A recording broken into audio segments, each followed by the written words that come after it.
Kaip jūsų nuomonė būtų galima pagrįsti pokalbių apie moterų sveikatą darbo aplinkoje svarbą? Aš manau, kad pokalbiai apie moterų sveikatą darbė yra svarbus, todėl kad jie kuria atviresnę, saugesnę ir žmogiškesnę darbo aplinką. Kai galim kalbėti apie baimės ar gėdos, mažėja stigmo, kartu didėja supratimas ir palaikymas.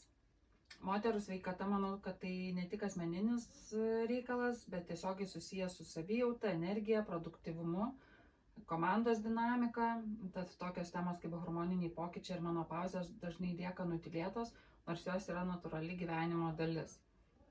Atviras dialogas leidžia kurti darbo kultūrą, kurioje kiekvienas žmogus jaučiasi matomas ir vertinamas, o kai darbuotojas jaučiasi gerai, laimi visi ir žmogus ir organizacija. Tad kalbėti apie moterų sveikatą darbe yra ne tik svarbu, bet būtinas žingsnis į brandesnę, empatiškesnę ir tvaresnę darbo ateitį.